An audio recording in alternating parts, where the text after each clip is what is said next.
Bom, muito obrigado, professor. Eu passo a palavra ao professor Guilherme Filippo, do Departamento de Energia da Faculdade de Engenharia da Unesp. Agradecer ao Luiz Nassif pela honra, pelo convite. Né? Falaram muito em macrogeração. Eu vou tratar aqui da mini-geração, da microgeração. E até lá no final das minhas transparências surgirá a nanogeração. Né? É a geração junto ao consumidor final, junto ao ponto de consumo. Basicamente isso. Como é um fórum de debates, eu trouxe uma tese. E a tese eu me inspirei semana passada no governo. Todos vocês sabem que está sendo elaborado no Ministério de Minas e Energia um programa de incentivo à disseminação das fontes fotovoltaicas para o consumidor em baixa tensão. E se você olhar os trabalhos, que depois eu cito, esse universo de consumidores baixa tensão que o governo está focando, ele envolve 65 milhões de unidades residenciais, a sua casa é uma unidade, 5,5 milhões de unidades comerciais e de serviços. Um hotel pequeno, em baixa tensão, é uma unidade de serviço.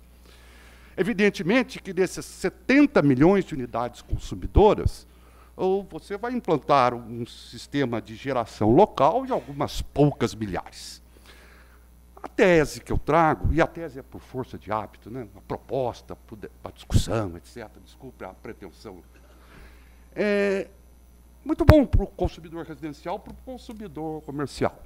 Mas não teria coisa mais oportuna para nós brasileiros? Essa é a minha tese que eu deixo para discussão. Se alguém do governo quiser escutar, seria, imagino, produtivo. Sistema de microgeração que não é só solar.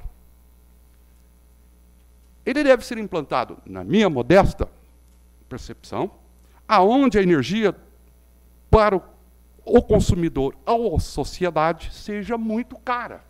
A energia do Brasil não é barata. Não é barata. Nós já vamos passar rapidamente nisso.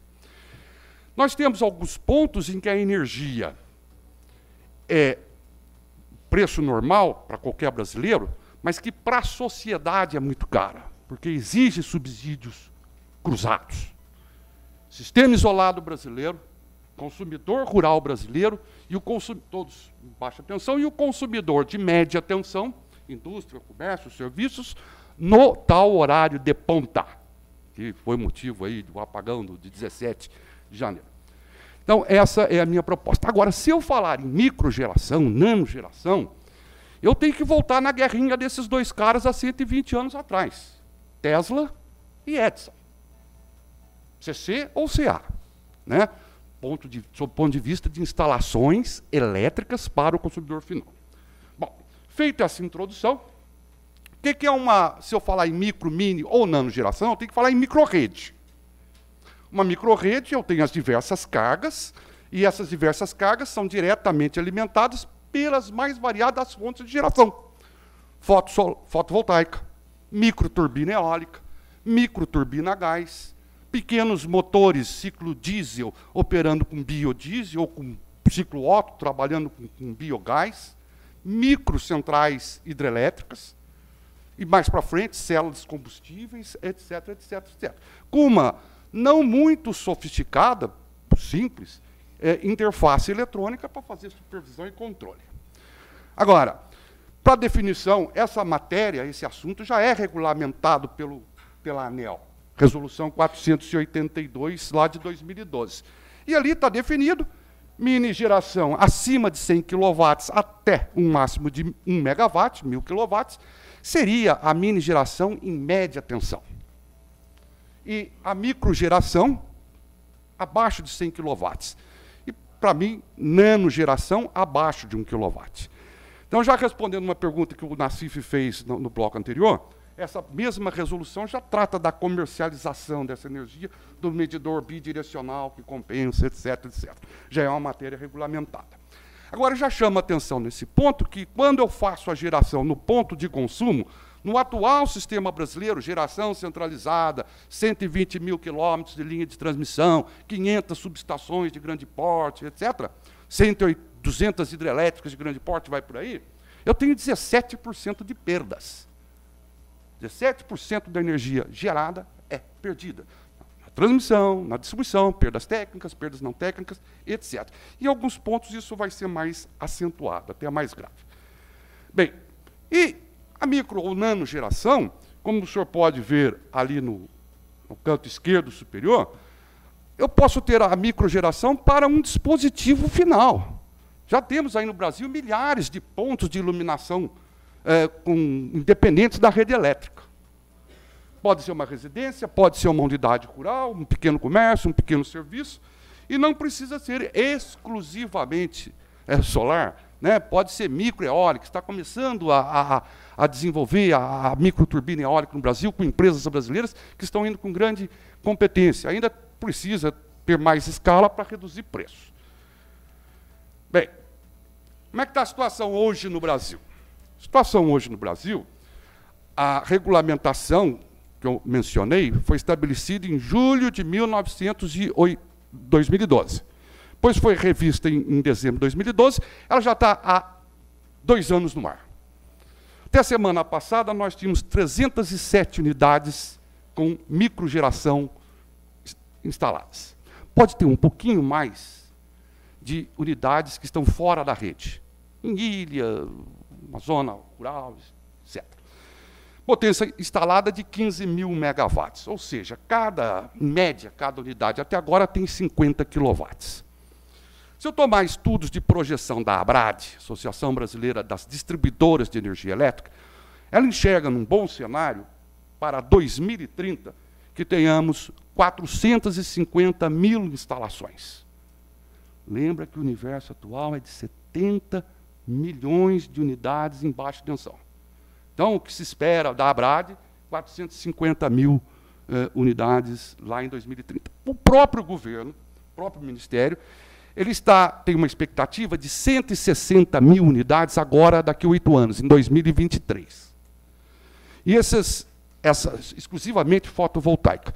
Essas 160 mil unidades representariam uma carga instalada de pouco mais de 800 megawatts. Ou seja, para o sistema, um cisco, um nada. Mesmo as 450 mil unidades, um nada. Porque não vai repetir aí para frente 450 mil unidades nessa média aqui de 50 kW.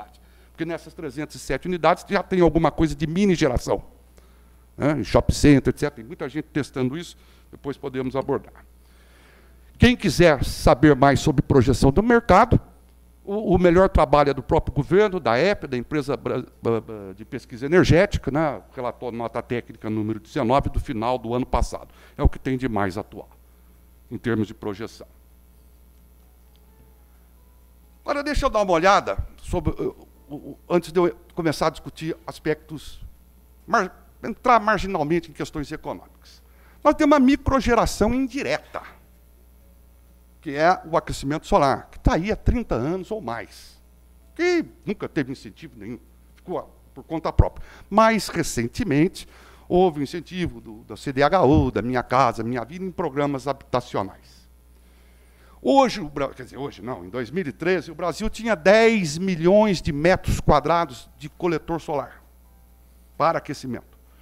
Se eu imaginar 5 metros em média para cada unidade, eu estou falando em 2 milhões de unidades com alguma forma de aquecimento solar.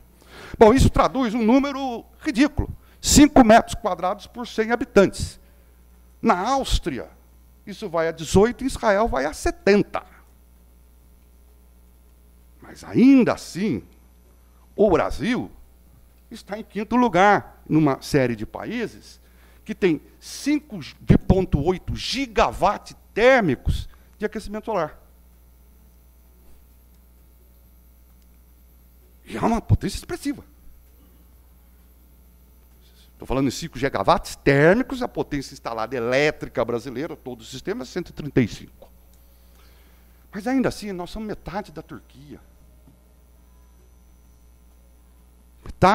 Pouco menos da metade da Alemanha. Olha para onde vai a China, que é o caso à parte. Só de aquecimento solar da China é maior que o nosso sistema elétrico brasileiro. Né? Muito bem. Então, aquela projeção da ABRAD, a projeção da EPE, tendo por base essa aqui, porque isso custa 10 vezes menos, né? se não houver uma política pública robusta, envolvendo financiamento, tributação, indústria, tecnologia, mão de obra, manutenção, a coisa não decola. Bem, média tensão, eu teria painéis maiores, turbinas de médio porte, etc. Só para referenciar do que eu vou falar para frente. Agora, no dia 2 de março, nós tivemos aqui em São Paulo, a Eletropaulo, o aumento da tarifa de energia. O consumidor residencial comercial passou a pagar cerca de R$ 429, R$ 430 reais o megawatt-hora, exclusive impostos. 2 ou 3 cidades no mundo estão com uma tarifa maior que essa quando você inclui o ICMS PIS/COFINS. E um consumidor rural, aqui na região metropolitana, a tarifa está em R$ 315 reais. Tá? Esse aumento de 48%, 32% foi da revisão tarifária extraordinária, 24% devido à CDE, 8% devido à Itaipu, 16% da bandeira tarifária. Vamos focar na CDE. Cada 1% ali é R$ 1 bilhão para o sistema elétrico, grosso modo. Então, precisou arrecadar, a partir do dia 2 de março, 22 bilhões, sendo 7,2 bilhões é para o CCC, Conta de Consumo de Combustíveis. Isso é para subsidiar o sistema isolado brasileiro. Diesel, lubrificante e gás natural. Nós já vou mostrar isso no mapa.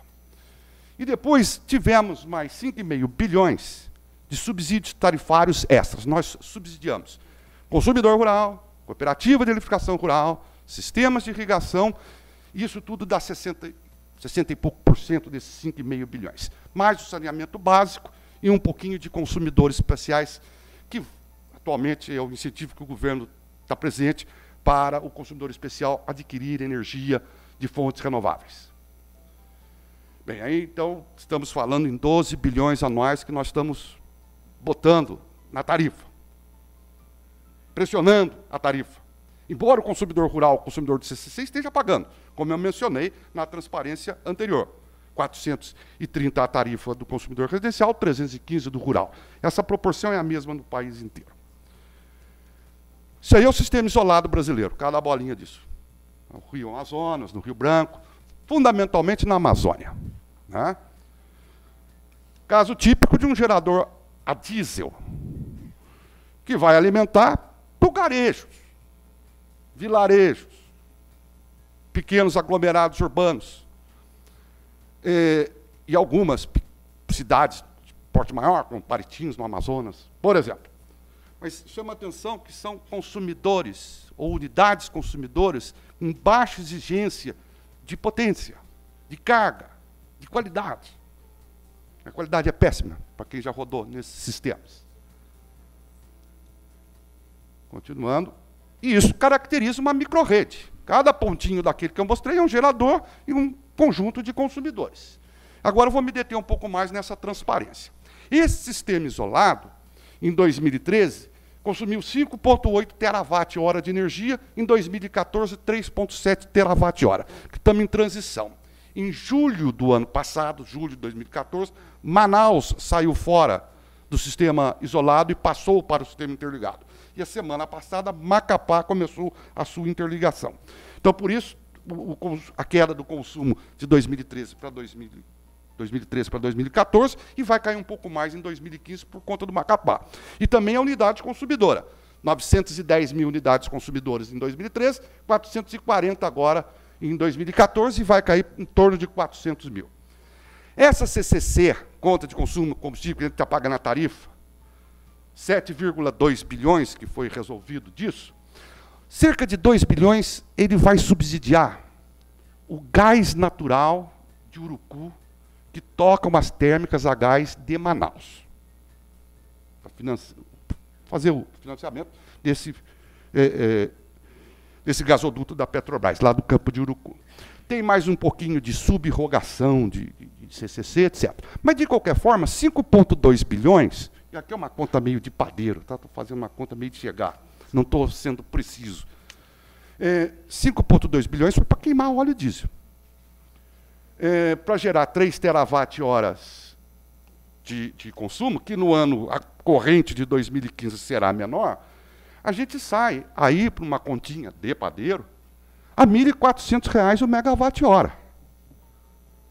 Tem óleo diesel, tem o frete, a condição é difícil, tem lubrificante, deve ter manutenção no meio, tem toda a conta CCC. Mas sai, para nós, brasileiros, R$ 1.405 o megawatt. Eles pagarão menos. Agora lá, você tem uma perda comercial absurda. 45,2% da energia vendida não foi faturada. E também não tem como faturar. Não tem posto correio para fazer pagamento via um vale postal. Para achar uma agência bancária, você tem que navegar 4, 5 horas. Em muitos lugares não circula papel moeda, não circula dinheiro, né? Então tem toda essa dificuldade. Bom, ainda na continha de padeiro, se eu fizer essas 300 usinas, isso dá 1 gigawatt de potência, 1.000 megawatts, né? Ou eu posso fazer uma conta inversa, se quiser, 450 mil unidades.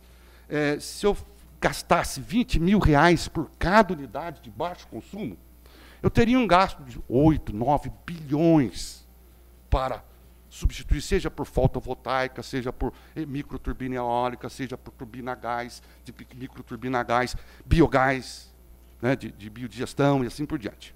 Claro, alguém vai falar e vai criticar, mas na Amazônia chove muito, venta pouco. Mas não é só eólica, não é só a solar. Isso dá 450 mil unidades a R$ 20.000, grosso modo, a preço corrente hoje, para uma instalação de pequeno porte, daria 9 bilhões, arredonda para 10. Ou, por outra, se eu quiser 1.000 megawatts, 1 milhão de quilowatts, a $3.500 o quilowatt, está lá em cima, o preço de mercado hoje, também chegaria nos 10 bilhões. 20 bilhões é que eu também estava imaginando, posso sonhar, mudar toda a instalação elétrica a partir da fonte, que é a parte final da minha apresentação. Estamos pagando 5 bilhões por ano. Se for só trocar a fonte, 2 anos de subsídio pagou todo mundo. Aí vem a desgraça. Esse número aqui, 2013, está contaminado por Manaus. Olha o consumo médio de cada residência do Brasil. Pega aqui a região sudeste, 180 kWh por mês. São Paulo é 200. Nessa região do sistema isolado, como a perda é muito grande, não tem o pagamento, tem o desperdício, tem a questão cultural, etc., etc., etc., se gasta 256 kWh por consumidor. Dados EP. Quer dizer, o consumo não é nada consciente também. Avante. Vamos dar uma espiada no consumidor rural. Está aí o Brasil de Deus, com cerca de 5,2 milhões de propriedades rurais, metade disso no Nordeste. Tá? Metade disso no Nordeste. População envolvida, 30 milhões de habitantes. Consumidores rurais eletrificados, hoje, 4,2 milhões de unidades. Isso representa 7% do consumo em baixa tensão. 5,1%, 5,2% em 2014 do consumo nacional. Não é um consumo expressivo. Né? O consumo do sistema isolado, muito menos de 1%. Aqui, pouco mais de 5%. Só que, para sair do sistema centralizado e a energia chegar lá na fonte, em média, as perdas sobem para 20%. N unidades de concessionárias, as perdas chegam a 25%. O sistema é muito disperso, a carga é muito baixa. Né? Então, isso exige subsídios tarifários. Você tem no Brasil hoje 2 milhões de transformadores no meio rural, é o mesmo tanto que você tem no meio urbano. 2 milhões de quilômetros de rede. A carga do transformador, que não está funcionando, de carregamento, 4%, 7%, são 2 milhões de transformadores a vazio, o tempo todo, dissipando energia. Então, as perdas são altíssimas. E o consumo é baixo, em média, 250 kWh por unidade rural. Agora, na unidade rural, eu não tenho nenhuma dificuldade de implementar qualquer que seja a fonte alternativa. Painel solar, microturbina eólica, microturbina a gás com biodigestão, etc., etc., etc., etc. por conta dessas perdas elevadas, por conta dessa extensão de rede, os custos de operação e manutenção das concessionárias sobem muito. A qualidade do serviço prestado deixa a desejar. Você tem alimentadores no Mato Grosso do Sul, em Goiás, com 500 quilômetros de extensão, desde a subestação. Há 5 anos atrás, 500 quilômetros, você tinha um alimentador rural aqui no Vale do Paraíba, na área da Bandeirante. Né? Então, muito extenso. E, além disso, vem o subsídio que nós temos que pagar para o consumidor rural. Então, eu acho que tanto o sistema isolado quanto o consumidor rural, eles são candidatíssimos para as fontes renováveis em microgeração. O horário de ponta. O consumidor no horário de ponta. Ponta no inverno está das 6 da tarde, às 9 da noite. Agora a ponta está no período do verão, ela vem para o período da tarde, etc. Mas peguei um exemplo típico aqui, talvez um hotel como esse. Se você tem um fator de carga, que eu vou definir só uma transparência para frente, no horário normal, na tarifa de hoje, exclusivo impostos, a tarifa sai por R$ 350 o megawatt-hora. Na ponta, ela triplica. Essa é a nossa estrutura tarifária, a hora sazonal. Vai para 1.000 e tanto, exclusivo impostos. Se eu tiver agora uma geração a diesel eficiente, e só o custo de combustível cai para R$ 630 por megawatt-hora, metade do preço. Então, quem tem muita gente fazendo há muito tempo, na hora da ponta, se desliga da rede e liga a sua fonte a diesel ou a gás.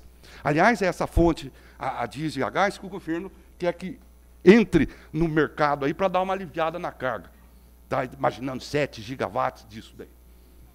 Então, essa energia na ponta é muito caríssima. Desculpa o termo, caríssima. O consumidor de média tensão, ele, todos sabem, está pagando tarifa binomial, ele está pagando demanda e energia. A demanda é pouco difícil de ser contabilizado para o conteúdo energético do produto ou no serviço para apuração de custos. Então, se define um fator de carga que dá uma relação entre a demanda máxima com a demanda média que eu estou trabalhando. Consumidor brasileiro em média tensão, é um craque em trabalhar na gestão da demanda. Ele não deixa ultrapassar aquela demanda máxima de jeito nenhum.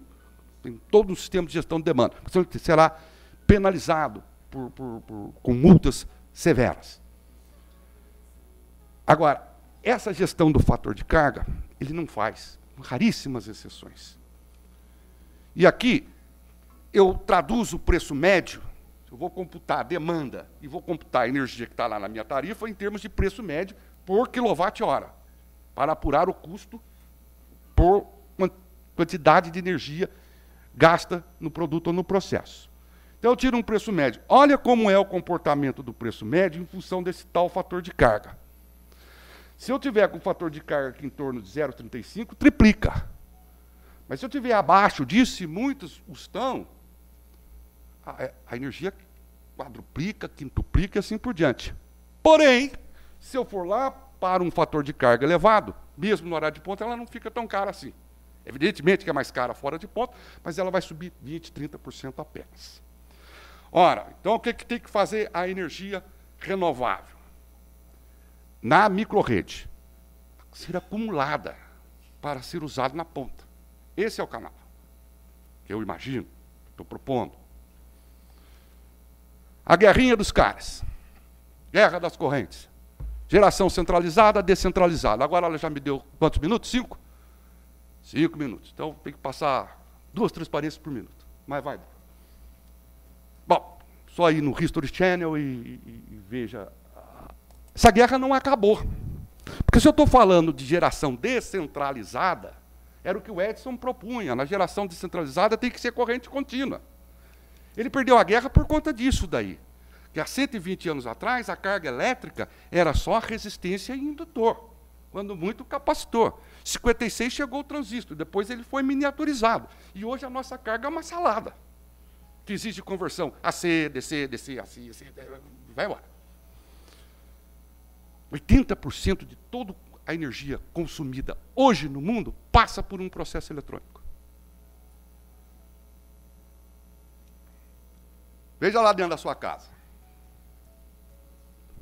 Utensílios domésticos, todos aí, linha azul, linha marrom, linha verde, etc. Isso representa nada de consumo. Não chega a 10% do consumo médio da sua casa, mas é essencial hoje. Vídeo, áudio, dados, tecidos de cozinha, etc. Tudo isso opera com corrente contínua. Então, se eu pego a corrente alternada que está na minha instalação, converto para corrente contínua para operar, eu tenho uma perda aí da ordem de 15% a 40%, dependendo da fonte. Agora, se eu tiver em CC, for só ajustar a tensão, essa perda cai para 10%. Veja que o teu notebook, ele tem a fonte, já está fora do aparelho. A televisão já está fora do aparelho. Então, tem nego que já está olhando lá na frente o que vai acontecer, que eu vou citar à frente, mais adiante. Tudo isso trabalha ali em extra baixa tensão, 24 volts. A iluminação vai caminhar para o solid state lighting. O LED é uma só. Muitas virão pela frente. Então, existe um pequeno ganho de eficiência com LED. Né? Não, eu forcei a barra aí, dizendo que são 30% de eficiência, 30% de eficiência em relação a fluorescente velho. Compacta não. Né? Mas tudo isso é DC, tudo isso é corrente contínua. Tudo isso precisa de conversor. Se eu tiver uma fonte CC acoplada diretamente CC, acabou o problema. E tudo isso em baixa tensão, extra baixa tensão. Linha branca, ar-condicionado, geladeira, máquina de lavar roupa, etc. E a maior carga do mundo, 46%, toda a energia gasta no mundo é com motor elétrico, de todo tipo. Isso daí, o motor de indução é o trator da indústria. E todo mundo está usando inversor para melhorar a eficiência do processo de bombeio, de compressão, de bomba de deslocamento positivo, de ventilador, etc, etc, etc. O CC, você precisa converter o CA em CC para poder usar o inversor e tocar esse motor, que é o trator da indústria. E aí, o que esses caras aqui da Emerge Alliance estão propondo? E já está muita coisa andando. Propondo que a gente tenha no futuro, e lá no nosso sistema isolado está pronto para fazer, o consumidor rural está pronto para fazer, um sistema que agora é de minha lavra, né? Um circuito de força, 380 volts, é o que propõe o Emerge Alliance, e um circuito de luz. Antigamente, companhias de força e luz. Você está voltando a 120 anos atrás. Companhia de Força e Luz Paulista, Companhia Força e Luz de Guaratinguetá. Né? São esses pequenos geradores. Um circuito em extra baixa tensão, para aqueles produtos que eu mostrei, e um de uma tensão um pouco maior, para linha branca, etc., motores e assim por diante. E é isso que está sendo cozinhado aí nos Estados Unidos. Porque a DC acaba com muitos dos problemas apresentados aqui, hoje, na microgeração. Na microgeração. Na macrogeração, esquece, não tem nada a ver. E aí você poderia ter uma multidão de fontes, todas em DC. Alimentando cargas em DC, e inclusive aqui, micro, que eu estou chamando de nanogeração, quer dizer, uma célulazinha fotovoltaica direto lá para carregar a bateria do celular, para ligar a televisão, né, em 24 volts. E poderia estar acoplado à rede ou não. Aí todos esses problemas que falaram, da flexibilidade, achei bonito o termo, flexibilidade bidirecional. Né, carga variando, demanda variando. Eu posso estar acoplado com a rede, mas eu poderia fazer, olha, a rede para mim é uma bateria. Só vem dela para mim. Eu não vou fazer, só faço a conversão AC para DC. O contrário, não. Então, não vou perturbar a rede. Para um consumidor pequenininho. Então, duas transparências eu termino. Obrigado. Eu tomo cacetada para todo lado quando eu falo isso. Você está voltando no tempo. Absurdo fazer DC, absurdo fazer CC, etc. Por que não anda? Isso é uma microgeração DC. Mais que nanogeração. Um bondão. Tem ar-condicionado, tem iluminação, tem áudio, tem vídeo, tem aquecedor. Já é uma tecnologia que está aí há 100 anos. A instalação elétrica é muito melhor do que a instalação elétrica, muitas casas e muitos pontos comerciais por aí. Ah, não está bom, não está bom. Descer. Ah, mas esse daqui, um 737-800, ele tem 250 kVA de gerador. Esse aqui, o 787, desculpa, aqui nas turbinas, tem 500 kVA de cada lado, 1000 MVA, 1000 kVA. Tudo descer. E agora a última, juntando tudo isso. Alguém falou aí de reativo, DC não tem reativo, não tem harmônico, não tem essas complicações todas. Sincronismo é só ajustar a tensão. Desloco 20% das perdas de transmissão e distribuição. Melhora a eficiência no uso final por conta das conversões eletrônicas. Melhora a qualidade de energia. E acaba com o subsídio tarifário cruzado. Eu estou disposto a pagar mais 7 bilhões de CCC, mais 5 bilhões de subsídio para rural, etc., por 4, 5 anos para esse pessoal se converter. É muito melhor do que botar na casa aqui em São Paulo. Todos têm espaço, têm área para todo tipo de instalação. 24 volts não mata nem cardíaco, um choque de 24 volts. E é o que está você vendo pulular aí no Brasil? Novos negócios. Um monte de gente importando placa, um monte de gente implantando geração fotovoltaica, residencial, etc. E é isso que a economia precisa. Desculpa passar o tempo. Obrigado.